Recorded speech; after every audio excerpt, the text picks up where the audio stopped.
రామకృష్ణ శాంతం విని ఉప్మాతో పాటు సీత చెప్పిన విషయం కూడా చప్పరిస్తూ, పోనీలే సీత, వాళ్ళిద్దరూ ఏ పొరపచ్చాలు లేకుండా కలిశారు. మనం చేయవలసింది సంతోషించడం అంతవరకే అన్నాడు చాలా తేలికగా. ఏమిటి? మళ్ళీ చెప్పండి అంది సీత. మళ్ళీ చెప్పాడు రామకృష్ణ. ఎంత తేలికగా చెప్పారండి అంది సీత. అవును, అంతేగా మరి అన్నాడు రామకృష్ణ చెయ్యి కడిగేసుకుంటూ. అంతే, మీకు అర్థమయ్యింది అంటే? మీకు అర్థమయ్యిందో కాలేదో నాకు తెలియదు కానిండి, నాకు మటుకు చాలా బాధగా ఉంది. వాళ్ళిద్దరూ కలిసి సినిమాకి వెళ్ళినందుకేనా?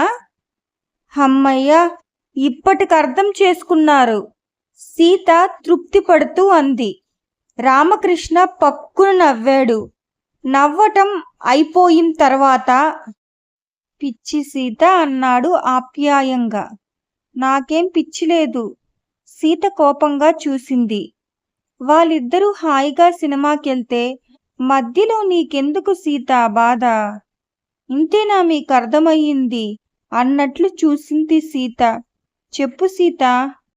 రంగి మొగుడు రాత్రి తాగొచ్చి కొట్టాడు రంగిని. కాని వాడి తప్పు వాడికి తెలుసు కాబట్టి రంగిని బతిమిలాడి సినిమాకి తీసుకెళ్ళాడు. బస్ అన్నాడు రామకృష్ణ. మీ బస్సుని రైలుని అక్కడే ఆపండి. రంగిని కొట్టిందే కాక జయమాలిని తెచ్చుకుంటానన్నాడు. అప్పుడు రంగి హృదయం ఎంత క్షోభించి ఉంటుంది. దిక్కుమాలిన మొగుడుతో కాపురం చేయనని చెప్పిన రంగి ఎలా ఆత్మాభిమానం వదులుకొని సినిమాకి వెళ్ళింది? దానికి ఆత్మాభిమానం లేక కాదు, లోకం నవ్వుతుందన్న భయం, సమాజం ఎత్తి పొడుస్తుందన్న కించ, భర్త లేకుండా బతకలేనేమోనని పిరికితనం. తరతరాలుగా యుగయుగాలుగా స్త్రీ ఎందుకు అణిగిమణిగి ఉంటున్నది? విషపు కత్తులు లాంటి సమాజం, గంటు ముళ్ళుల్లాంటి భర్త. హే సీతే పురుష ద్వేషినే అన్నాడు రామకృష్ణ. మధ్యలో ఏమిటి గోల? నేను అన్యాయం అయిపోతున్న ఆడకూతుళ్ళ గురించి మాట్లాడుతున్నా గాని పురుష ద్వేషంతో మాట్లాడటం లేదు. నాకు పురుషుల రాక్షస చర్యల మీద కోపం గాని పురుషుల మీద లేదు సీత తీవ్రంగా అంది. భార్యాభర్తల బంధం చాలా బలమైంది సీత.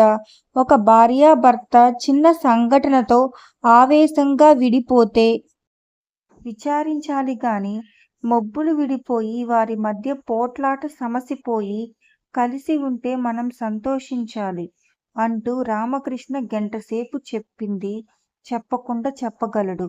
కాని ప్రస్తుతం సీతామనోహరి కోపం ఆవేశం నిండా భోంచేసి ఉంది కాబట్టి ఇప్పుడు మాట్లాడి ప్రయోజనం లేదనుకున్నాడు. రంగికేదో తీరని అన్యాయం జరిగిపోయినట్లు సీత అనుకుంటున్నది గాని ఆ అన్యాయం ఎలాంటిది, ఎంతవరకు సమంజసం అన్నది సీతకి తెలియదు. ఈ విషయం రామకృష్ణకి బాగా తెలుసు. సీతామనోహరి తల్లి తండ్రి దగ్గర బహుగారాభంగా పెరిగింది. తండ్రి స్త్రీ జనోద్ధరణ సంఘ అధ్యక్షుడు. ఆయన గురువు గుడిపాటి వెంకటాచలం. ఆయన రచనలు చదివి ప్రభావితం చెందాడు ఈయన. ఏ అబలకైనా అన్యాయం జరిగితే స్త్రీ జనోద్ధరణ సంఘం ఆ అబల పక్క నిలిచి పోరాడుతుంది. ఇదంతా సీత చిన్నతనంలో ఒకానొకనాడు సీత తండ్రికి వయసు మీద పడ్డ తర్వాత అలాంటివి వదిలేసి మామూలుగా ఉండిపోయాడు. ఆ తానులోని పీలికే అన్నట్లు ఆ తండ్రి కూతురు సీత. అదే గుణగుణాలు వచ్చాయి. ఇది బాగా తెలిసిన రామకృష్ణ సీత మంచితనం, అమాయకత్వం, ఆవేశం తెలుసు కాబట్టి అర్థం చేసుకుని మెలుగుతున్నాడు. ఇప్పుడు కూడా అలాగే.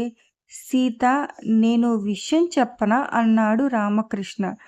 వేడి కాఫీ చిన్నగా సిప్ చేస్తూ చెప్పండి అంది సీత.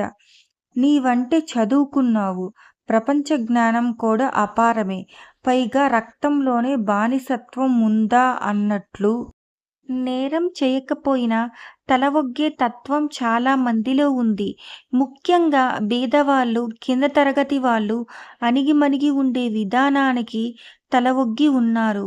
మనం ఏం చేయగలం? రంగి లేబర్ జాతి స్త్రీ. సలహా అన్నది చెప్పగలం. ఇది మంచి, ఇది చెడు అంతవరకే. రంగి కర్మ రంగిది. దాని విషయం వదిలేసేయ్ అన్నాడు రామకృష్ణ విషయాన్ని అటునుంచి నరుక్కు వస్తూ. అంతేనా? అంతే. ఈరోజు నా మనసంతా పాడైపోయింది. నేను ఊహించగలను. దీనికి ఒకటే ముందు. ఏమిటో? టింగురంగా అంటూ మనం సినిమాకి వెళ్ళటం. సీత కాస్త ఆలోచించి అదే మంచిది వెళదాం అంది. గుడ్. వెంటనే తయారుకా అంటూ రామకృష్ణ లేచాడు. మరో 20 నిమిషాల తర్వాత రామకృష్ణ, సీతామనోహరి సినిమా హాలు దగ్గర ఉన్నారు. మరో 10 నిమిషాల తర్వాత హాలులో పక్కపక్క కుర్చీలో కూర్చున్నారు. అర్థం అపార్థం సినిమా మొదలయ్యింది. అర్థం అపార్థం సినిమా తాలూకు కథ కమామీషా వీళ్లకు ముందు తెలియదు. మధ్య మధ్య కబుర్లు చెప్పుకున్నా శ్రద్ధగా సినిమా మొత్తం చూశారు. ఇద్దరు మొగుళ్ళు, వాళ్ళ తాలూకా 2 పెళ్ళాలు ఉంటారు. ఓ భర్త తాగటం, తిరగటం, పేకాడటం. అప్పుడప్పుడు పెళ్ళాం దవడలు వాయగొట్టటం చేస్తుంటాడు. అయినా ఆ మహా ఇల్లాలు భర్తని పల్లెత్తు మాట అనదు. అణిగిమణిగి ఉంటుంది. లాస్ట్ సీనులో భర్త మారిపోయి మంచివాడు అయ్యి నన్ను క్షమించు శాంత అంటాడు. వెంటనే శాంత భర్త కాళ్ళ మీద పడి నన్ను క్షమించండి అంటుంది. ఆ సినిమాలో హాయిగా ఉద్యోగం చేసుకుంటుంది. దాంతో ఈయనగారు రెండో పెళ్లి చేసుకున్నారు. ఉద్యోగం చేసే ఆవిడ సిటీ బస్ కోసం ఎదురు చూస్తూ బస్ స్టాప్లో నుంచుని ఉంటుంది. ఆవిడ ముందు నుంచి ఓ జంట. ఎవరంటే ఆమె భర్త, ఆ భర్తగారి రెండో భార్య. ఆ తరువాత మరో స్కూటర్ మీద ఇంకో జంట రయ్యిన వెళ్ళిపోతారు. వాళ్ళెవరంటే భర్త తాగి తందనాలాడిన క్షమించిన భార్య ఆ జంట. చివరికి దర్శకుడు నీతిబోధతో తెరవాలుతుంది. స్త్రీ అమృతమూర్తి, క్షమాధరిత్రి. భర్త చేసిన తప్పుల్ని ఏ స్త్రీ క్షమిస్తుందో ఆ స్త్రీ దైవస్వరూపిణి. ఆమెకి చివరికి దక్కుతాయి సుఖశాంతులు అంటూ ఉదాహరణకి ఇరువురు స్త్రీలకి పోల్చి బస్టాపులో నిరాశగా, ఒంటరిగా, జీవితంలో తోడు నీడ లేకుండా నిర్భాగ్యంగా, దౌర్భాగ్యంగా ఎలా నిలుచుందో ఆమెను చూడండి అంటాడు.